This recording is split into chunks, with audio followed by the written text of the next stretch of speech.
석가모니 부처님이 나한들에게 이르시기를 열반에 들어 즐거움을 즐기는 대신 선정에 들어있으면서도 인간들의 공양에 응하여 중생들의 복을 짓는 밭이 되라 하셨다. 무량한 공덕과 신통력을 지니고 있어 세속에 거주하면서도 불법을 수호하는 나한, 중생들의 열반의 언덕에 이르게 해주는 지혜를 가진 나한에게 정성껏 기도하면 소원을 이룬다고 했던가. 오봉산 깊은 곳에 일체 중생을 구제하는 나반 존자의 복밭이 있으니 석고람이 천년의 세월을 지키고 섰다.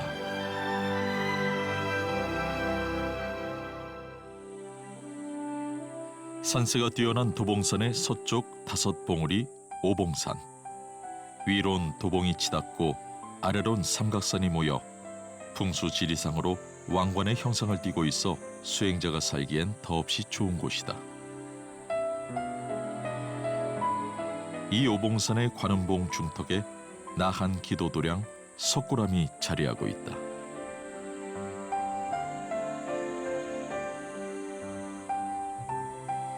석고람의 일주문인 부리문을 지나 암자로 향하는 길은 세속의 번뇌를 한 올 한 올 털어내는 길이다.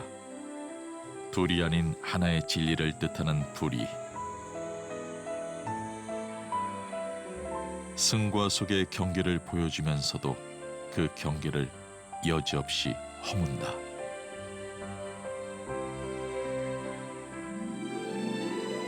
부리문 아래에는 물이 흐르지 않는 곳임에도 석교가 하나 놓여 있다. 괴로움의 이 언덕에서 열반의 저 언덕으로 다다르기 위한 가교이자 불국토로 향하는 피안교로 사바세계와 극락세계를 잇는 징검다리인 셈이다.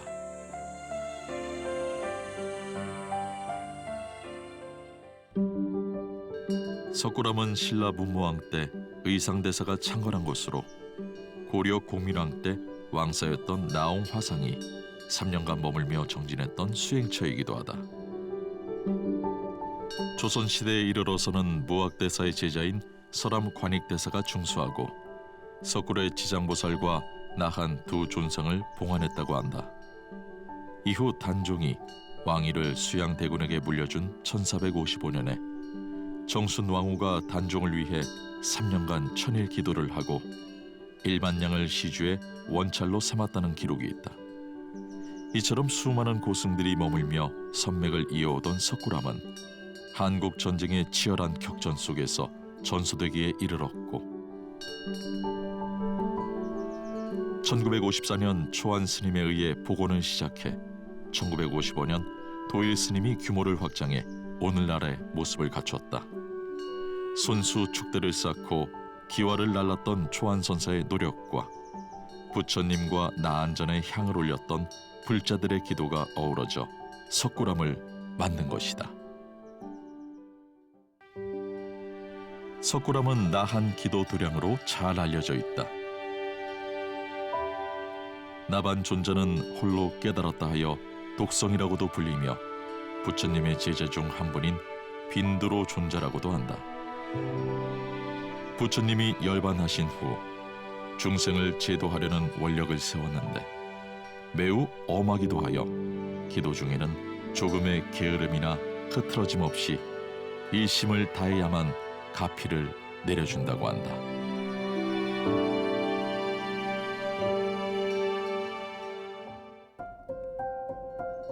만나기 쉬운 것 같아도 참으로 어려운 것이 부처님 법이니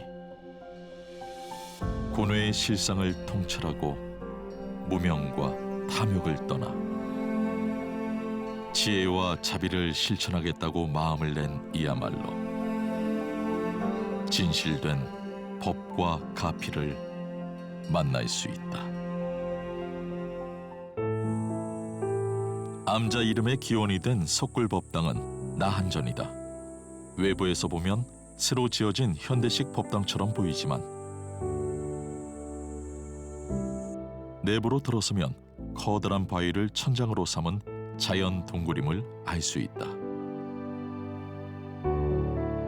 나한전이란 이름답게 중앙 수미단엔 60cm가량의 나반 존자와 100여 분의 나한들이 모셔져 있다. 간절히 품고 있는 소원 하나 없는 이가 어디 있겠는가. 중생이 염원을 품고 엎드려 기도하면 그 마음을 비춰 가피를 내려주고 나아가 열반의 언덕에 이르도록 도와주는 존재가 나한이다. 나한은 수행의 적인 번뇌를 없애고 진리에 상응하는 신앙으로 자리 잡았다. 특히 석굴암의 나한상 앞에서 기도를 올리면 소원을 이룰 수 있다고 할 만큼 영험하기로 유명한데 이 얽힌 다양한 설화들이 많다. 절의 불씨가 꺼지자 나한상이 직접 마을에 내려가 불씨를 구해왔다는 이야기부터 동짓날 팥을 얻어다 절에서 팥죽을 쏘았다는 이야기 등 절에 일이 있을 때마다 이 나한상이 어린아이로 변하여 마을에 내려가 일을 해결했다는 설화는 나한이 얼마나 우리와 가까운 존재인지를 잘 말해준다.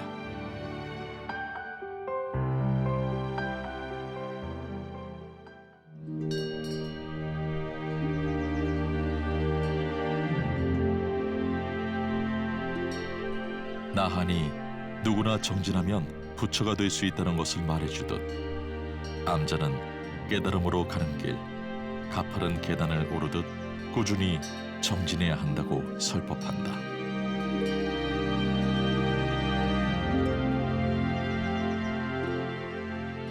나한전 바로 위 자그마한 3층 석탑과 함께 삼성각이 자리하고 있다.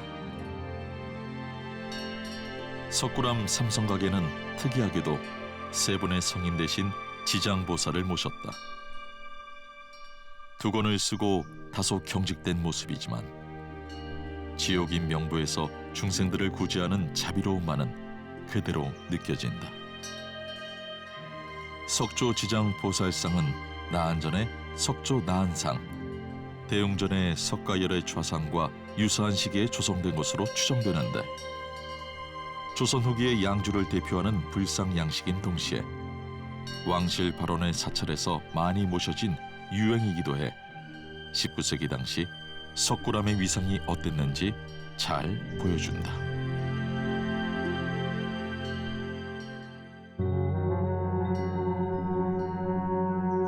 즐겁던 한 시절 자취 없이 가버리고 시름에 겨운 몸이 덧없이 늙었어라.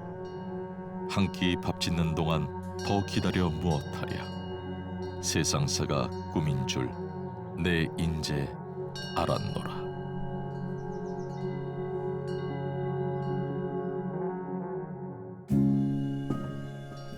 석굴암에서 가장 큰 법당은 바로 정멸보궁이다.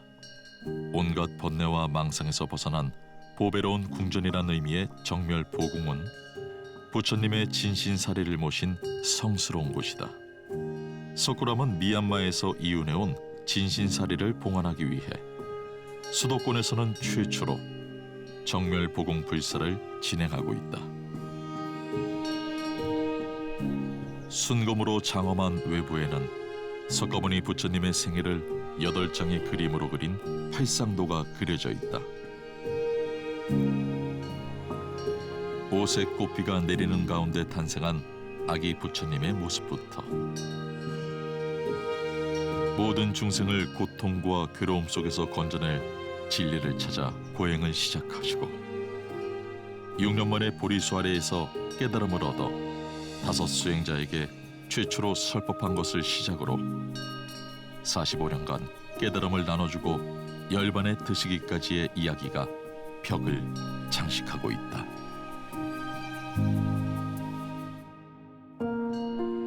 정멸보궁은 부처님의 진신사리를 모심으로써 부처님이 항상 그곳에서 정멸의 낙을 누리고 있음을 전한다. 진신사리가 곧 법신불로 부처님이 상주하고 있음을 의미하기에 불상을 따로 봉헌하지 않고 불단만 있는 것이 특징이다. 석굴암의 정멸보궁은 특별히 커다란 창을 내고 석벽에 새겨진 비로 잔화불을 바라볼 수 있게 했다. 위를 올려다보면 화려하게 장식된 보궁 형태의 2층 닷집을 볼 수 있다.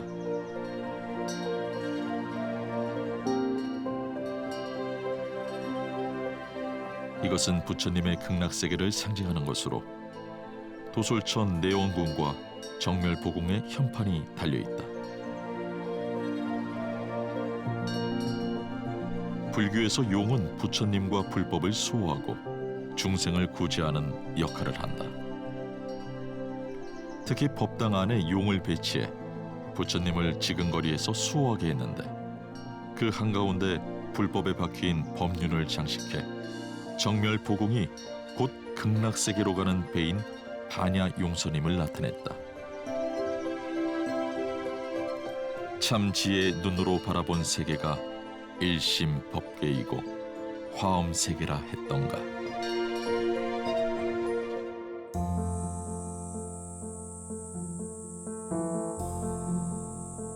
어쩌면 우리가 그토록 그리는 극락세계는 그리 멀지 않음을 암자는 고요히 설법하고 있다.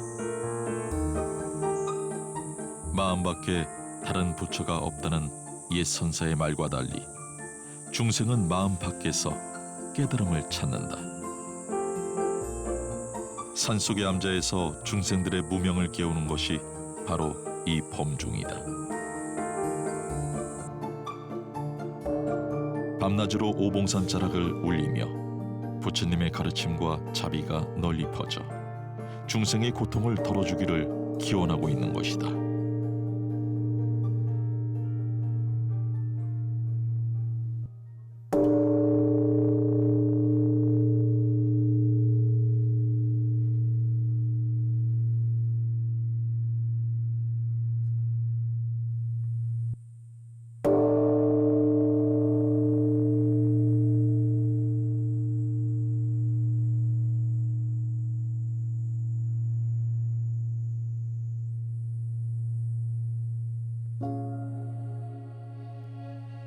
해가 지는 것인가?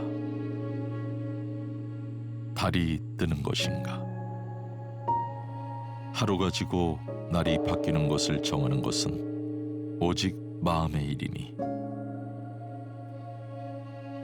지는 해를 보지 말고 마음속에 영원히 지지 않을 참나를 마주한다면 무명의 어둠을 스스로 깨치고 진정한 깨달음의 길로 나아갈 수 있다.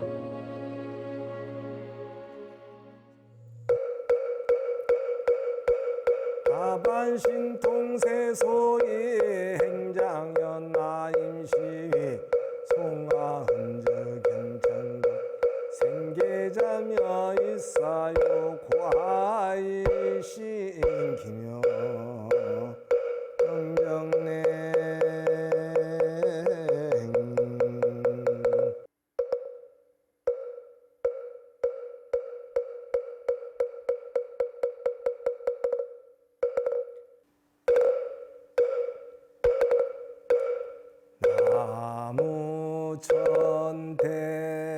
나무천대산상 독수선정 나반존자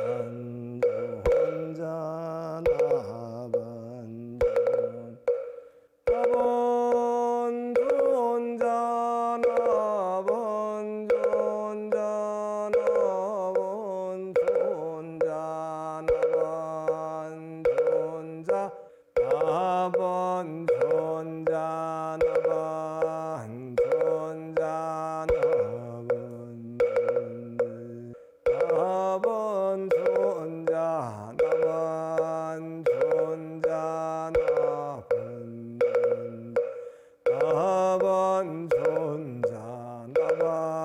나반존자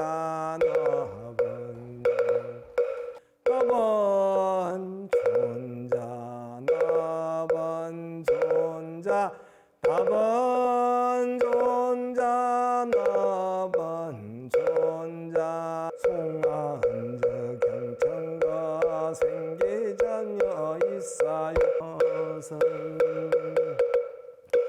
지신 기명내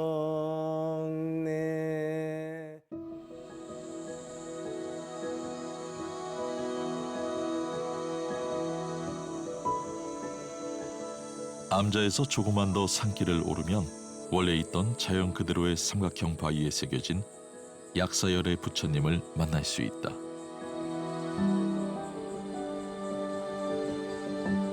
중생들의 질병을 치료해준다는 약사열의 부처님에게 기도하는 이들은 연화대 위로 드러낸 발 앞에 엎드려 둥근 약합에 담겨있는 만병을 다스릴 약사열애만의 비법을 구할 터. 비와 바람을 막아줄 전각은 없지만 곁에선 나무가 벽이요 하늘이 곧 지붕이니 약사열의 부처님이 앉은 곳이 곧 약사전이 된다. 재미있는 것은 약사열의 부처님 앞에 놓여진 두꺼비 모양의 자연석이 놓여 있는데 약사열의 부처님께 인사를 드리고 바위에 몸을 기대면 몸과 마음이 치유된다는 속설이 있다. 병든 이를 고쳐주고 가난하고 외로운 이를 도우며 깨달음을 향해 인도하겠다던 약사열의 12가지 서원처럼 기도는 삶 전체를 밝히고 결국 깨달음으로 나아가는 수행이다.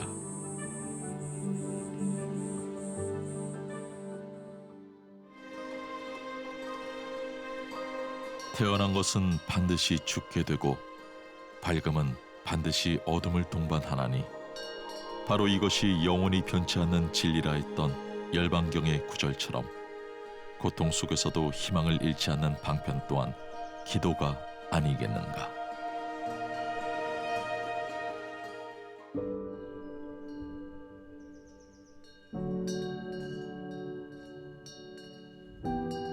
부처님의 가르침을 담은 경전을 읽는 것만으로도 업장을 소멸하고 선업을 쌓게 된다고 한다. 그래서 경전을 담은 회전 책장인 윤장대를 한 바퀴 돌리면 그 안에 있는 경전을 읽은 것과 같은 공덕을 쌓을 수 있다고 여겨왔다.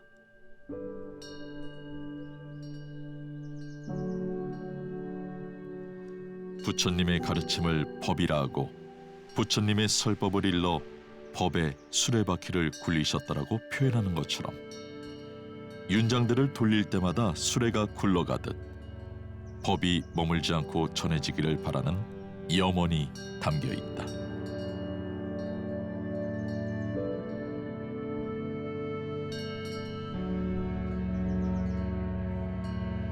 물도 노력도 가득 차야 앞으로 나간다는 맹자의 수양론처럼 법의 바퀴를 굴리듯 수행 또한 끊임없이 정진해야 한다.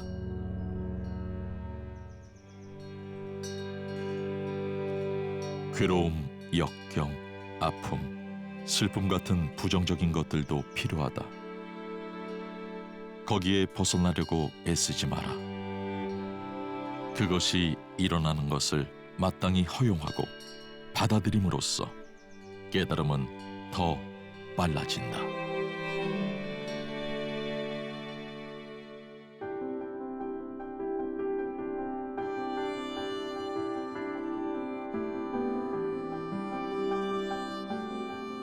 번뇌 즉 보리. 미혹하면 번뇌가 되고 해탈하면 보리이니. 번뇌와 보리가 따로 있는 것이 아니다. 그러니 행복을 향해 나아가는 인생길, 마음 하나 바꾸면 깨달음의 길이 된다. 이것이 바로 천년의 암자 석굴암이 법의 수레바퀴를 굴려 진리를 퍼뜨리는 까닭이다.